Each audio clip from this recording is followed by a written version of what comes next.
Hello, a very good morning to all of you. Welcome to my channel NJ Medicals. So today we are going to see the very important thing, that is endocrine systems hormones. ठीक है. So here we are going to see कि how many hormones are produced by the endocrine gland and what are the function of these. So first of all, you have to know what is endocrine glands. The glands which produce their secretions, या which transfers their secretion directly towards the blood, right? तो endocrine जो glands होती हैं उनके अंदर के जो भी हॉर्मोन्स होते हैं, जो भी उनके अंदर से सिक्रीट हो रहा है, वो हमारे डायरेक्ट ब्लड के अंदर जा रहा है, ना कि किसी के थ्रू जा रहा है, वो डायरेक्ट ब्लड के अंदर ट्रांसफर हो रहा है. ठीक है. These all are endocrine system या ग्लैंड्स. ओके, हम यहाँ पे एंडोक्राइन ग्लैंड का चार्ट देखने वाले हैं with hormones and functions too. तो फर्स्ट ऑफ ऑल आप इस इमेज में देख सकते हो कि हमारी जो मेजर एंडोक्राइन ग्लैंड्स हैं वो कहाँ कहाँ पे मिलती हैं और कौन कौन से हार्मोन्स प्रोड्यूस करती हैं. ठीक है. लाइक पिट्यूटरी ग्लैंड है, हमारी ब्रेन के अंदर मिलती है. पीनियल ग्लैंड भी ब्रेन के अंदर मिलती है. थायराइड ग्लैंड हमारे ट्रैकिया के पास मिलती है. थाइमस ग्लैंड हमारे दोनों ब्रेस्ट बोन के पास मिलती है, ब्रेस्ट बोन पे मिलती है. देन एड्रिनल ग्लैंड हमारी कहाँ मिलती है, हमारे कह सकते हैं किडनी के ऊपर सिचुएटेड होती है. पैनक्रियाज हमारे लीवर के पास होता है. टेस्टिस स्क्रोटम के अंदर होते हैं एंड ओवरीज हमारे यूट्रस से अटैच होती है. ठीक है. तो सबसे पहले हम देखने वाले हैं what is pituitary gland. So pituitary gland हमारी जो है वो दो होती हैं. इसमें इमेज में देख लेते हैं. यहाँ पे देख लीजिए पूरा ब्रेन है. ब्रेन के पास जो है ये हमारी पिट्यूटरी ग्लैंड है. ये अगर इसको हम जूम करके दिखाएं, ये देखिए जूम करके देखिए, तो इसमें मैंने आपको जूम करके दिखाया, तो इसमें आप देख सकते हो कि आगे वाली जो है जो आपको नॉर्मली और सिंपली दिख रही है, this is anterior pituitary gland. And जो इसके पीछे वाली होगी जो कि आपको अभी सामने से नहीं दिख रही है, that is posterior pituitary gland. दोनों ही पिट्यूटरी ग्लैंड के अपने अलग अलग फंक्शंस एंड दोनों ही पिट्यूटरी ग्लैंड अपने अलग अलग हॉर्मोन्स को रिलीज करते हैं. तो पहले हम देखेंगे पीछे वाली जो पिट्यूटरी ग्लैंड है, पोस्टीरियर पिट्यूटरी ग्लैंड, वो कौन कौन से हार्मोन सिक्रीट कर रही है. फर्स्ट है आपका ऑक्सीटोसिन. तो ऑक्सीटोसिन कह सकते हैं कि it is also known as love hormone. Oxytocin को हम लव हार्मोन भी बोलते हैं. ये लव हार्मोन क्या करता है, ये डिलीवरी कराने में हेल्प करता है बेबी की. कैसे कराने में हेल्प करता है, जैसे कि आप देख सकते हो कि इसके अंदर बेबी है, 9 मंथ का बेबी है. अब ये जो आसपास जो है ये स्ट्रक्चर, ये यूट्रस है. तो ऑक्सीटोसिन क्या कर रहा है, यूट्रस को मूव कराने में, कॉन्ट्रैक्शन लाने में, यूट्रस को कंप्रेस कराने में, फिर रिलैक्स कराने में, कंप्रेस और रिलैक्स कराने में हेल्प कर रहा है. जब यूट्रस दबेगा और खुलेगा, कंप्रेस होगा, रिलैक्स होगा, तो जो बेबी अंदर का है वो नीचे शिफ्ट होगा. ठीक है. उसी तरह से धीरे धीरे करके बेबी की डिलीवरी हो जाएगी. तो ऑक्सीटोसिन क्या कर रहा है, बेबी की डिलीवरी कराने में हेल्प कर रहा है. तो बेबी की डिलीवरी के टाइम को क्या कहते हैं, लेबर. ठीक है. तो इनिशिएट कर रहा है लेबर के टाइम को या बेबी की डिलीवरी को. समझ गए. आप यहाँ पे बेबी डिलीवरी भी लिख सकते हो. नेक्स्ट है आपका milk ejection. Milk ejection means होता है मिल्क को बाहर निकाल रहा है. कैसे बाहर निकाल रहा है, देखिए बेबी बहुत छोटा होता है, वो केवल अपने आप सकिंग करके मिल्क को बाहर नहीं निकाल सकता है. सो हमारा ऑक्सीटोसिन क्या करता है, ऑक्सीटोसिन हमारे ब्रेस्ट को प्रेस करने में, कंप्रेस करने में हेल्प करता है. और जैसे जैसे हमारा ब्रेस्ट अंदर से कंप्रेस होता है, प्रेस होता है, तो अंदर अगर लिक्विड भरा है तो सिंपल सी चीज है, कोई चीज दबेगी तो लिक्विड बाहर आएगा जहां पे उसका होल होगा. तो निपल्स में होल होता है और ऑक्सीटोसिन ने अंदर से कंप्रेस किया और जितना भी मिल्क था वो बेबी के थ्रू बाहर आ गया, बेबी के सकिंग से भी और ऑक्सीटोसिन से बाहर आ गया. नेक्स्ट है आपका वेसोप्रेसिन. ये भी आपका पोस्टीरियर पिट्यूटरी ग्लैंड से निकलता है. इसको हम एंटी डायरेटिक बोलते हैं क्योंकि ये क्या करता है, बीपी को कंट्रोल करके रखता है. वेसोप्रेसिन के नाम में ही प्रेस आ रहा है, तो ये बीपी को कंट्रोल कैसे करता है, ये क्या करता है, वेसो मीन्स वेसल्स, ब्लड वेसल्स. ये वेसो मीन्स होता है ब्लड वेसल्स, प्रेसिन मीन्स होता है प्रेस करना. ये ब्लड वेसल्स को कंप्रेस करके या कह सकते हैं contraction of the blood vessels कर रहा है. अगर ब्लड बीपी कह सकते हैं कि हाइपोटेंशन हो रहा है, डिक्रीज हो रहा है, तो ये क्या कर रहा है कि जो ब्लड वेसल्स है उनके वॉल्यूम को थोड़ा सा कम कर रहा है. जब वॉल्यूम कम होगा तो प्रेशर बढ़ जाएगा. ठीक है. उसी तरह से जब बीपी बढ़ रहा है तो ये उसके वॉल्यूम को बढ़ा रहा है, अंदर की ब्लड वेसल्स के वॉल्यूम को बढ़ा रहा है, जिसकी वजह से बीपी हमारा कंट्रोल हो रहा है, ठीक है। नेक्स्ट आपका आ जाता है एंटीरियर पिट्यूटरी ग्लैंड। तो एंटीरियर जो आगे वाली पिट्यूटरी ग्लैंड है उसके बहुत सारे फंक्शंस है। फर्स्ट ऑफ ऑल वो ग्रोथ हार्मोन को रिलीज करता है। तो ग्रोथ हार्मोन सिंपली आप बिना सोचे समझे समझ सकते हो कि ग्रोथ हार्मोन हमारी बॉडी में ग्रोथ एंड डेवलपमेंट कर रहा होगा, राइट। तो हमारी बॉडी के ग्रोथ में हेल्प करता है growth hormone. Then prolactin hormone. Prolactin hormone क्या कर रहा है, देखो प्रोलैक्टिन, लैक्टिन मीन्स होता है लैक्टेशन, लैक्टेशन मीन्स होता है मिल्क का बाहर निकालना या मिल्क लाइक देना बेबी को, ठीक है। तो प्रोलैक्टिन हार्मोन क्या कर रहेगा, सिंपल सी चीज है, प्रमोट करेगा लैक्टेशन को, प्रमोट करेगा ब्रेस्ट फीडिंग को, ठीक है। आप ये सिंपली बोल सकते हो कि ये क्या कर रहा है, ब्रेस्ट फीडिंग को प्रमोट कर रहा है। कैसे प्रमोट कर रहा है, ये ब्रेस्ट के अंदर के कुछ एल्वोलाइज सेल्स होते हैं, ये एल्वोलियर सेल्स आप बोल सकते हो ब्रेस्ट के, उन एल्वोलियर सेल्स को हेल्प कर रहा है मिल्क को बनाने के लिए। यहाँ पे आप देख सकते हो एल्वोलियर या एल्वोलाइज सेल्स हैं, ये देखिए जो ग्रुप्स ऑफ सेल्स हैं इनको हम एल्वोलाइज बोलते हैं। ये एल्वोलाइज के अंदर मिल्क का प्रोडक्शन होता है, मिल्क का प्रोडक्शन हो रहा है तो प्रोलैक्टिन उस मिल्क के प्रोडक्शन में हेल्प कर रहा है। नेक्स्ट आ जाता है FSH, फॉलिकल स्टिमुलेटिंग हार्मोन। तो फॉलिकल स्टिमुलेटिंग हार्मोन का मेन फंक्शन क्या है, पहली चीज तो इसके नाम में ही फॉलिकल आ रहा है, इसका मतलब ये फॉलिकल बनाने में हेल्प कर रहा होगा। अब ये फॉलिकल क्या है मैं आपको दिखा देती हूँ इमेज में। आप ये देख लो छोटे छोटे जो आपको ये सर्कल्स मिल रहे हैं डोनट की तरह, ये जो आपको स्ट्रक्चर मिल रहा है इसको हम फॉलिकल्स बोलते हैं। इनका मेन फंक्शन क्या है कि ये जो सेकेंडरी oocyte है, आपने पढ़ा होगा बेसिक्स, सेकेंडरी oocyte है, सेकेंडरी ओवा है, ओवा को रिलीज कराने में हेल्प करता है।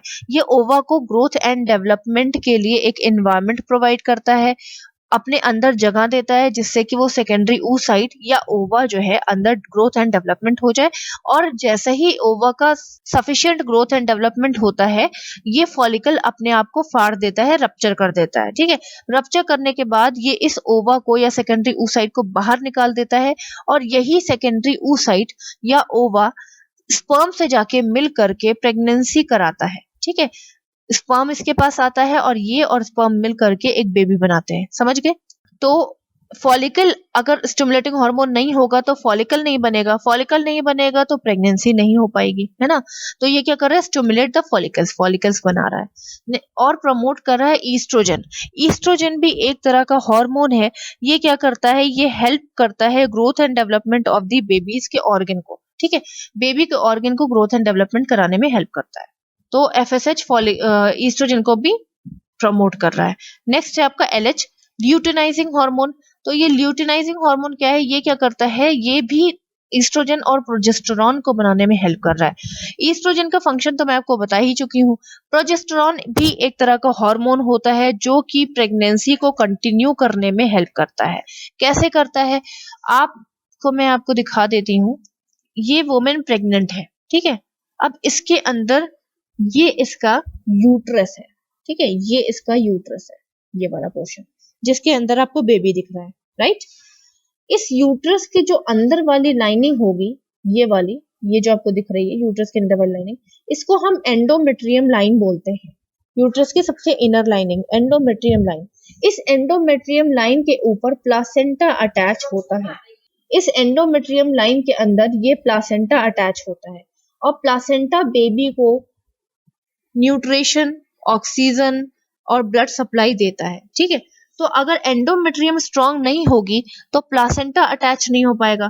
प्लासेंटा अटैच नहीं हो पाएगा, प्लासेंटा का वेट होता है, तो एंडोमेट्रियम अगर स्ट्रांग नहीं है तो प्लासेंटा क्या हो जाएगा, डिटैच हो जाएगा या प्लासेंटा वहां से उखड़ जाएगा, ठीक है। तो प्लासेंटा जब नहीं रहेगा हेल्दी तो बेबी हेल्दी नहीं रह पाएगा, क्योंकि प्लासेंटा ही बेबी को न्यूट्रिशन और फूड और ब्लड दे रहा है। सो ये था प्रोजेस्टेरॉन का फंक्शन। आप समझ गए होंगे प्रोजेस्टेरॉन का फंक्शन क्या है, कि प्रोजेस्टेरॉन क्या कर रहा है, यूट्रस की सबसे इनर लेयर को थिक करके रख रहा है, स्ट्रॉन्ग करके रख रहा है, जिससे प्लासेंटा का अटैचमेंट हो रहा है और प्लासेंटा बेबी को न्यूट्रिशन दे रहा है। सो नेक्स्ट क्या है, इनिशिएट ओव्यूलेशन।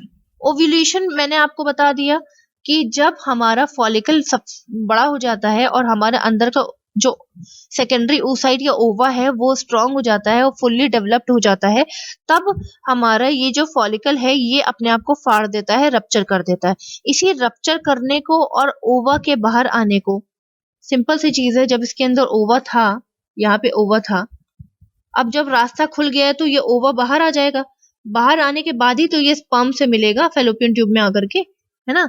तो इसके ओवा के बाहर आने को ओव्यूलेशन बोलते हैं। तो हमारा ल्यूटिनाइजिंग हार्मोन क्या कर रहा है कि फॉलिकल को रप्चर करने में, फाड़ने में हेल्प कर रहा है। इनडायरेक्टली हम कह सकते हैं कि ये ओव्यूलेशन कराने में हेल्प कर रहा है। ठीक है, नेक्स्ट है आपका TSH, thyroid stimulating hormone. Thyroid stimulating hormone जो है वो हमारा एंटीरियर पिट्यूटरी ग्लैंड से होकर के निकलता है। ठीक है, बाद में ये डिवाइड हो जाता है T3 T4 में। तो अभी सिर्फ हम थायराइड स्टिमुलेटिंग हार्मोन की बात करेंगे, T3 T4 की बात अभी हम नहीं करेंगे, बाद में करेंगे। थायराइड स्टिमुलेटिंग हार्मोन का मेन फंक्शन क्या है कि ये हमारी बॉडी वेट को रेगुलेट करके रखता है, टेम्परेचर मेंटेन करके रखता है, हमारे अंदर स्ट्रेंथ प्रोवाइड करता है, मूड को मेंटेन करके रखता है, ज्यादा गुस्सा नहीं आने देता है। अगर थायराइड स्टिमुलेटिंग हार्मोन में कुछ भी चेंजेस हो जाते हैं, वेरिएशंस हो जाते हैं, कम या ज्यादा हो जाता है, तो ये सारी चीजें दिक्कत करने लगती है। कभी हमारा मूड स्विंग होने लगता है, गुस्सा ज्यादा आने लगता है, बॉडी टेम्परेचर मेंटेन नहीं रह पाता है, हर एक चीज हमें अच्छी नहीं लगती, बुरी लगती है, मसल वीकनेस होने लगती है, ये सारी चीजें होने लगती है। नेक्स्ट आ जाता है एडिनोकॉर्टिकोट्रोपिक हार्मोन। तो एडिनोकॉर्टिकोट्रोपिक हार्मोन, देखिए कॉर्टिको आ रहा है यहाँ पे, ये जो वर्ड है ना कॉर्टिको, कॉर्टिको से बना कॉर्टिसोल हार्मोन, और ये कॉर्टिसोल हार्मोन को हम स्ट्रेस हार्मोन भी बोलते हैं। आप ये समझ लो, कॉर्टिसोल हार्मोन और स्ट्रेस हार्मोन एक ही चीज होता है। तो एडिनोकॉर्टिकोट्रोपिक हार्मोन क्या करता है, हमारे स्ट्रेस हार्मोन को मेंटेन करके रखता है। अगर ये स्ट्रेस हार्मोन को मेंटेन करके नहीं रखेगा तो हमें बहुत ज्यादा स्ट्रेस होने लगेगा और हम पागल हो जाएंगे। नेक्स्ट आ जाता है आपका कैल्सिटोनिन। कैल्सिटोनिन हार्मोन, ये सारे हार्मोन आपके एंटीरियर पिट्यूटरी से निकल रहे हैं, अभी हम एंटीरियर पिट्यूटरी ही डिस्कस कर रहे हैं यहाँ पे।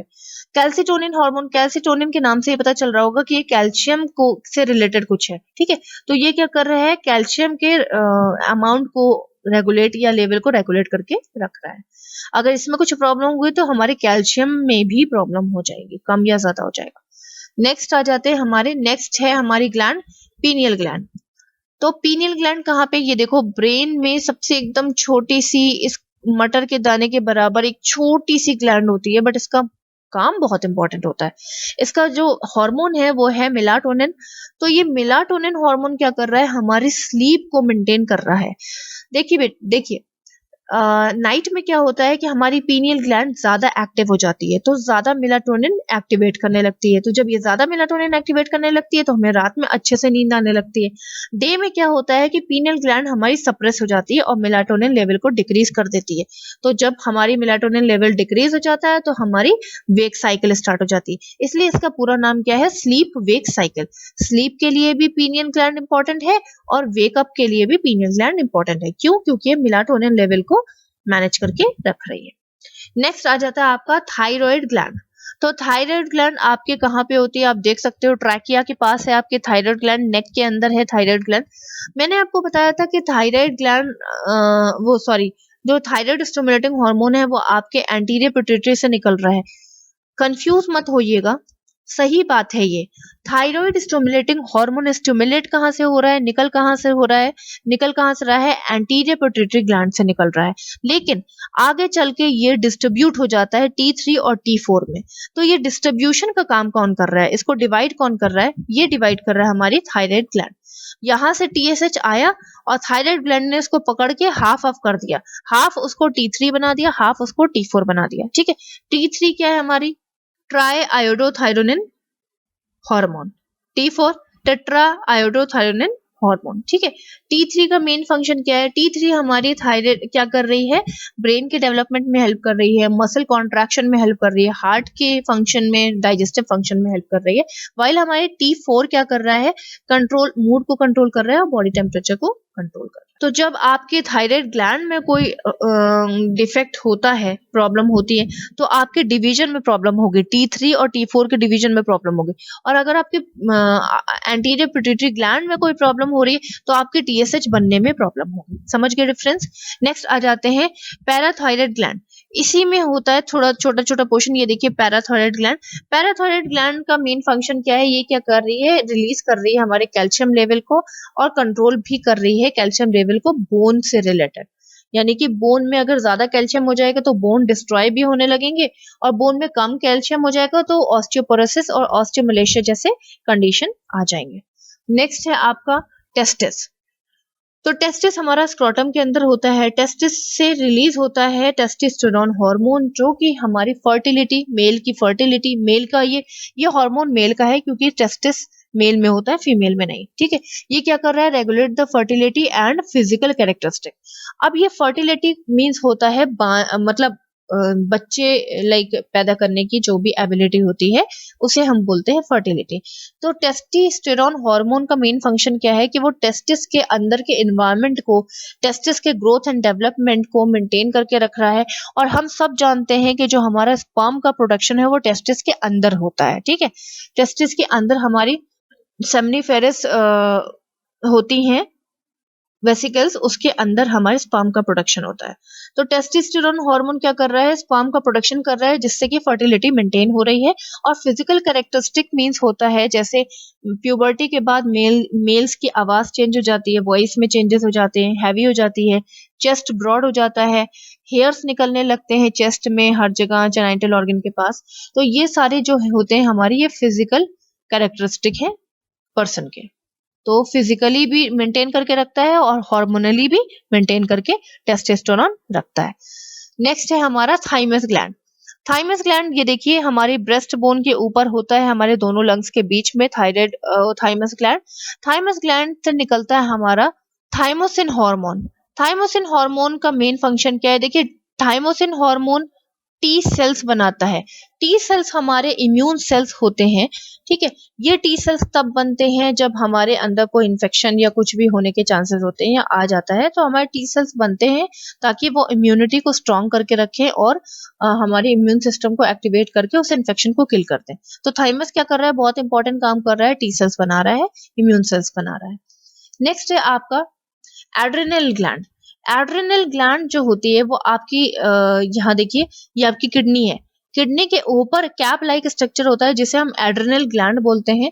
ये एड्रिनल ग्लैंड जो होती है वो हमारे किडनी के फिल्ट्रेशन में भी कहीं ना कहीं रोल निभाती है, और प्लस बीपी को कंट्रोल करके रखती है, सॉल्ट और वाटर को भी बॉडी में मेंटेन करके रखती है। कैसे करती है, एक्चुअली इसका काम क्या है कि ये सॉल्ट और वाटर का रीएब्जॉर्प्शन करती है। देखिए किडनी फंक्शन कैसे कर रही है, किडनी के अंदर जो नेफ्रॉन है, ठीक है, उसके अंदर एक ग्लोम्युलस होता है, सुपरफिशियली बताऊंगी। ठीक है, तो वो ग्लोम्युलस क्या करता है, जितना सॉल्ट की नीड होती है वो उसको ले लेता है, सॉल्ट की नीड नहीं होती है तो वो उसको जाने देता है यूरिन के साथ। समझ गए आप। तो एल्डोस्टेरोन क्या कर रहा है, ये फंक्शन करा रहा है कि कितना सॉल्ट बॉडी के अंदर आना चाहिए और कितना सॉल्ट यूरिन के थ्रू बाहर निकल जाना चाहिए। ठीक है, अगर ये काम नहीं करेगा अच्छे से तो सॉल्ट बढ़ जाएगा, इंक्रीज हो जाएगा, और आपको पता है कि सोडियम इंक्रीज होने की वजह से बीपी बढ़ जाता है। तो एक तरह से एल्डोस्टेरोन क्या कर रहा है, हमारे बीपी को कंट्रोल करके रख रहा है। जितना सॉल्ट बॉडी को चाहिए होता है उतना ही देता है, जितना ही वाटर चाहिए होता है उतना ही देता है, बाकी सब बाहर यूरिन के थ्रू निकाल देता है। नेक्स्ट है आपका कॉर्टिसोन। कॉर्टिसोन जो है हार्मोन वो आपका स्ट्रेस हार्मोन है। अब आप सोच रहे होंगे कि बिल्कुल नहीं, स्ट्रेस की क्या नीड है, स्ट्रेस तो नहीं होना चाहिए। ऐसा नहीं है, अगर आपको स्ट्रेस नहीं होगा तो आप अपने इंपॉर्टेंट काम फुलफिल नहीं कर पाओगे। फॉर एग्जाम्पल एग्जाम में अगर आपको स्ट्रेस नहीं होगा तो आप पढ़ाई नहीं करोगे, आप सोचोगे अरे हो जाएगा, अरे हो जाएगा, हो जाएगा, ऐसा ऐसा सोचोगे। आप पढ़ते क्यों, आपको टेंशन हो जाती है कि अरे मेरा एग्जाम है, मुझे पढ़ना है। तो कुछ स्ट्रेस भी हमारी बॉडी में इंपॉर्टेंट होता है। तो स्ट्रेस हमारे बीपी को कंट्रोल करके रखता है, कॉर्टिसोन हमारे बीपी को कंट्रोल करके रखता है, और क्योंकि आप ज्यादा हैप्पी हो जाओगे तो आपका बीपी भी वेरिएट करेगा, है ना। इम्यून फंक्शन को मेंटेन करके रखता है, मैनेज करता है हमारे कार्बोहाइड्रेट, फैट, प्रोटीन को, मतलब एनर्जी कितनी यूज होनी चाहिए। आपके अंदर स्ट्रेस ही नहीं होगा तो आप बहुत खुश हो जाओगे, खुश रहोगे। स्ट्रेस है ही नहीं, आप खुश हो, ऑल द टाइम खुश हो, हंस रहे हो, चिल्ला रहे हो, खेल रहे हो, घूम रहे हो, तो उससे क्या हो रहा है कि बीपी भी इंक्रीज हो रहा है ना। क्योंकि जब भी आप एक्सरसाइज करते हो, ज्यादा मूव करते हो, ज्यादा चलते हो, तो आपकी क्या हो जाता है, आपकी पल्स रेट इंक्रीज हो जाती है, ठीक है, आपका प्रेशर थोड़ा सा इंक्रीज हो जाता है। तो अगर स्ट्रेस नहीं होगा तो प्रेशर में भी इंक्रीज होने के चांसेस हो जाएंगे।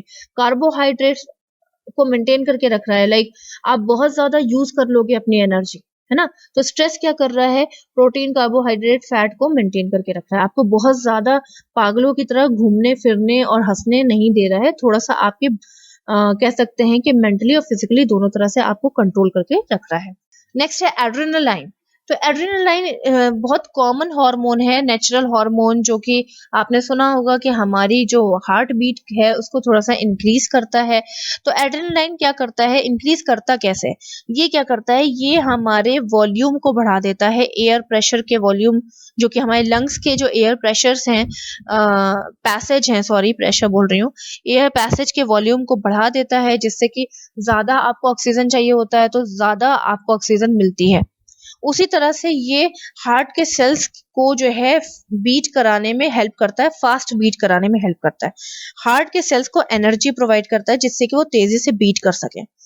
प्लस ये आपके ब्लड वेसल्स का साइज भी इंक्रीज करता है, जिससे कि ब्लड वेसल्स का जब साइज बढ़ जाएगा तो उसमें ब्लड प्रेशर मतलब ब्लड का जो फ्लो है या ब्लड का जाने का जो एरिया है वो ज्यादा बढ़ जाएगा, तो उस तरह से आपका जो हार्ट का रेट होगा वो अपने आप ही ऑटोमेटिकली इंक्रीज हो जाएगा। नेक्स्ट है एंड्रोजेंस। तो एंड्रोजेंस क्या करता है, ये सेकेंडरी सेक्सुअल कैरेक्टरिस्टिक मेल्स में चेंज करता है, लाइक मैं आपको पहले ही बता चुकी हूँ फिजिकल कैरेक्टरिस्टिक।